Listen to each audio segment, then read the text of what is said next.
നിങ്ങൾ ഇപ്പോൾ കണ്ടുകൊണ്ടിരിക്കുന്നത് ഒരു ക്ഷേത്രാചാരമാണ്. ഈ ക്ഷേത്രം എവിടെയെന്നും ഈ ആചാരത്തിന് പിന്നിലെ കഥയെന്നും നമുക്ക് വീഡിയോയിൽ കൂടി പരിശോധിക്കാം. Over the video.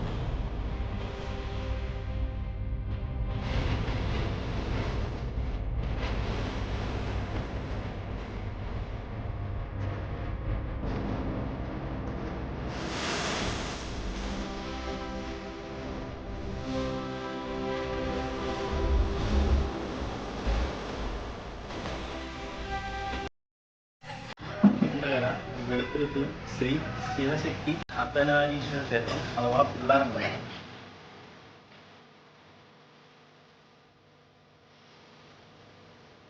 കൊല്ലത്തിനും കരുനാഗപ്പള്ളിക്കും ഇടയിൽ നീണ്ടകര ദേശീയപാതയിൽ നിന്നും ഏകദേശം 2 കിലോമീറ്റർ കിഴക്ക് മാറി വെളുത്തുരുത്ത് എന്ന പ്രദേശം.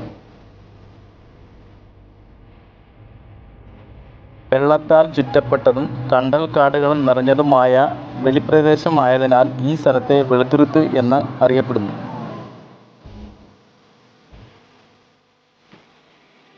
അർദ്ധനാരീശ്വര സങ്കല്പത്തോടു കൂടി ഭഗവത് സാന്നിധ്യം ഉള്ളതും കുട്ടികളാൽ നിർമ്മിതമായ പിള്ളാരമ്പലം എന്ന് അറിയപ്പെടുന്ന ഈ ക്ഷേത്രം ഏറെ പ്രത്യേകത നിറഞ്ഞതാണ്. മത്സ്യബന്ധനവും കക്കാവാരലും ഉപജീവനമായി മാറ്റിയ പ്രദേശവാസികൾക്ക് ഈ പ്രദേശത്ത് മുമ്പ് ക്ഷേത്രങ്ങൾ ഇല്ലായിരുന്നു. തൊട്ടടുത്ത പ്രദേശങ്ങളിലുള്ള 2 കാളി ക്ഷേത്രങ്ങളായിരുന്നു ഇവിടുത്തുകാരുടെ പ്രധാന ക്ഷേത്രങ്ങൾ. ആ കാലയളവിൽ കണ്ടക്കാട്ടിനുള്ളിൽ തെറ്റിക്കാവുണ്ടെന്നും അതിൽ ഭഗവതി സാന്നിധ്യം ഉണ്ടെന്നും ഞങ്ങൾ തിരിച്ചറിഞ്ഞു. മേമാസത്തിലെ തിരുവാതിര നാളിൽ തൊട്ടടുത്ത ക്ഷേത്രത്തിലെ ഉത്സവാഘോഷങ്ങൾ കഴിഞ്ഞ് സ്കൂൾ വെക്കേഷൻ ആയതിനാൽ ഈ പ്രദേശത്തെ കുട്ടികൾ ആ ഉത്സവം അനുകരിക്കാറുണ്ടായിരുന്നു.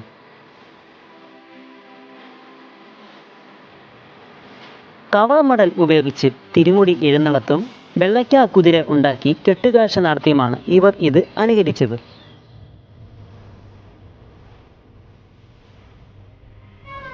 തുടർന്നു വന്ന തലമുറ ഇത് കൂടുതൽ വിപുലമായി കളിക്കുവാൻ തുടങ്ങി. ഇതിൽ ഒരു കുട്ടിയുടെ വീട്ടിൽ ഒരു ക്ഷേത്രം കെട്ടി കളിക്കാൻ ആരംഭിച്ചപ്പോൾ അവിടുത്തെ വീട്ടമ്മ അവരെ വഴക്ക് പറഞ്ഞു ഓട്ടിച്ചു. അവർ തൊട്ടടുത്തുള്ള പുറമ്പോക്ക് ഭൂമിയിൽ പഴയ ചാക്കും ചീരാന്തി കമ്പുകളും കെട്ടി ക്ഷേത്രം നിർമ്മിച്ചു.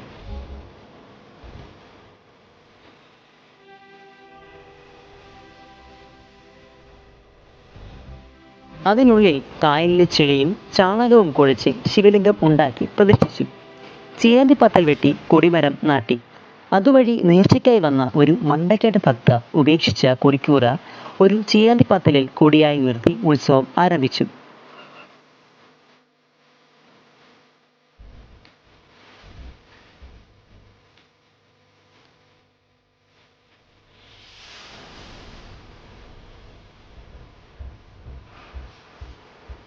മുതിർന്നവർ വീണ്ടും ഇവരെ വഴക്കു പറഞ്ഞു. കുട്ടികൾ അത് ചെവിക്കൊള്ളാതെ ശിവപൂജ ആരംഭിച്ചു. ചെറിയ പെൺകുട്ടികൾ വീട്ടിൽ നിന്നും വിളക്കും തിരിയും കൊണ്ടുവന്ന് വിളക്കെടുപ്പ് ആരംഭിച്ചു. ആൺകുട്ടികൾ കാലിക്കന്നാസ് ഉപയോഗിച്ച് ചെണ്ട കൊട്ടുകയും ചെയ്തു. പെട്ടെന്ന് തന്നെ ഇതിൽ ഒരു കുട്ടിയുടെ ശരീരത്തിൽ ദൈവിക ശക്തി വരികയും ആ ബാലകൻ അനുഗ്രഹിക്കാൻ തുടങ്ങുകയും ചെയ്തു.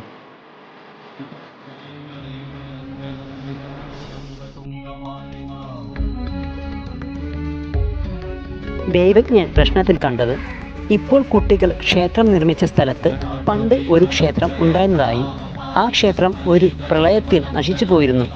എന്നാൽ അവിടെ ഉണ്ടായിരുന്ന ദൈവിക ചൈതന്യം ഇപ്പോഴും നിലനിൽക്കുന്നു. കുട്ടികൾ കൊടികയറ്റിയ അന്നു മുതൽ 10 നാൾ ഉത്സവം ആഘോഷിക്കുക. ഇതറിഞ്ഞ ഭക്തർ ക്ഷേത്രത്തിലേക്ക് ആവശ്യമായ പൂജാ സാമഗ്രികൾ നൽകി.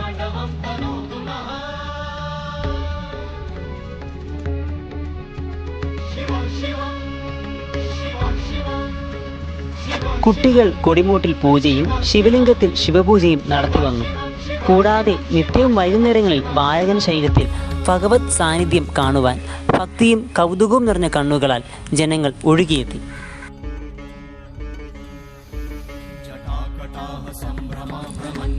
അങ്ങനെയിരിക്കെ ഒരു വൈകുന്നേരം അന്തരീക്ഷം പെട്ടെന്ന് മേഘാവൃതമായി. അതിശക്തമായ കാറ്റ് വീശാൻ തുടങ്ങി. ക്ഷേത്രത്തിൽ വന്ന ഭക്തർ നാനാഭാഗത്തേക്കും ചിതറി ഓടാൻ ആരംഭിച്ചു. ആ സമയം ഭഗവത് സാന്നിധ്യം വരുന്ന ബാലകൻ കൊടിമൂട്ടിൽ കിടന്ന പൂക്കൾ കയ്യിലെടുത്ത് ആകാശത്തേക്ക് ഉയർത്തി ഉറക്കെ പറഞ്ഞു, ആരും പോകരുത്, ഈ മഴ ഇവിടെ പെയ്യില്ല. അത്ഭുതമെന്ന് പറയട്ടെ, ക്ഷേത്ര പരിസരമൊഴികെ മറ്റെല്ലാ ഭാഗത്തും മഴ തകർത്തു പെയ്തു.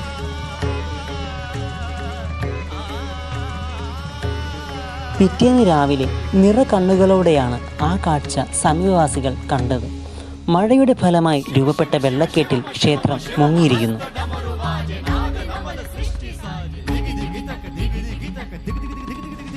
ചാലുവെട്ടി വെള്ളം ഒഴുക്കിവിട്ട അവർ അതിശയവും അത്ഭുതവും നിറഞ്ഞ കണ്ണുകളോടെയാണ് ആ കാഴ്ച കണ്ടത്.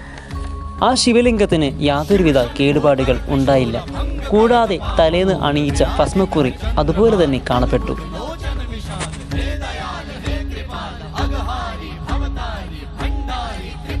അപ്പോൾ തന്നെ ക്ഷേത്രത്തോട് തൊട്ടടുത്ത പമ്പ് ഹൗസിൻ്റെ ഭിത്തിയിൽ ഒരു അർദ്ധനാരീശ്വര രൂപം തെളിഞ്ഞു വന്നു. ഈ അത്ഭുതം അറിഞ്ഞ് മറ്റു പ്രദേശങ്ങളിൽ നിന്നും ഭക്തർ ഒഴുകിയെത്തി. തൊട്ടടുത്ത ദിവസം ഭഗവാൻ അനുഗ്രഹിച്ചപ്പോൾ ജന്മന കാലുകൾ വയ്യാത്ത ഒരു കുട്ടിയെ കൊണ്ടുവന്ന് ആ കുട്ടിയുടെ മാതാവ് ഭഗവാനോട് കരഞ്ഞപേക്ഷിച്ചു. കുഞ്ഞിനെ നിലത്ത് നിർത്താൻ ഭഗവാൻ ആവശ്യപ്പെട്ടു. തുടർന്ന് ഒരു ശൂലം കുഞ്ഞിനെ നൽകി നടക്കാൻ പറഞ്ഞു.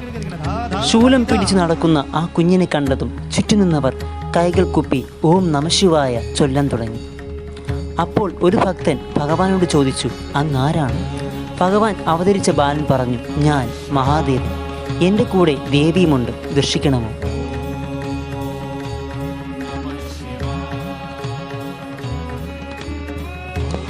വേണമെന്ന് ഭക്തർ പറഞ്ഞ ഉടനെ ബാലകൻ്റെ കൂടെ ഉണ്ടായിരുന്ന മറ്റൊരു ബാലകൻ അനുഗ്രഹിക്കാൻ തുടങ്ങി. ഇത് കണ്ട ഭക്തർക്ക് ബോധ്യമായി. തുടർന്നുള്ള ദിവസങ്ങളിൽ ഉത്സവം ഗംഭീരമാക്കുവാൻ ഭക്തർ തീരുമാനിച്ചു. ക്ഷേത്രത്തിലേക്ക് ആവശ്യമായ വാളും ചിലവും ശൂലവും മറ്റു പൂജാ സാമഗ്രികളും ഭക്തർ തന്നെ എത്തിച്ചു. കുട്ടികളെ കൊണ്ട് കന്നാസ് മേളം ഉപയോഗിച്ച് പറയടിയിൽ ആരംഭിച്ചു. 10ാം ഉത്സവ ദിനം മടൽപ്പാളിയും ചിരട്ടയും കച്ചിയും ഉപയോഗിച്ച് വണ്ടിക്കുതിര കെട്ടി കന്നാസ് മേളത്തിൻ്റെ അകമ്പടിയോടെ കെട്ടുകാഴ്ച സമർപ്പിച്ചു.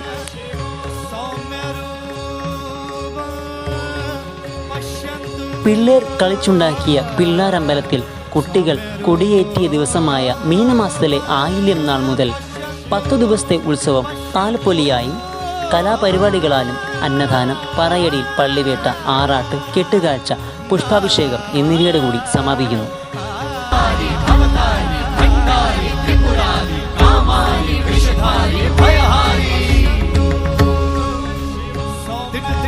धाती धा त्रिगृ धा घणा चित्त गति के न ता घणा चित्त गति के न धाती के न धाती के न घणा धात्रिगृ तक धात्रिगृ तक धात्रिगृ तक चित्त गति के न धात्रिगृ तक धात्रिगृ तक चित्त गति के न धात्रिगृ तक धात्रिगृ तक धात्रिगृ चित्त गति के न धा चित्त गति के न धा धाती धा चित्त गति के न धा चित्त गति के न धा धाती धा चित्त गति के न धा चित्त गति के न धा धा धाती धा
ഏകദേശം അപ്പുറത്ത്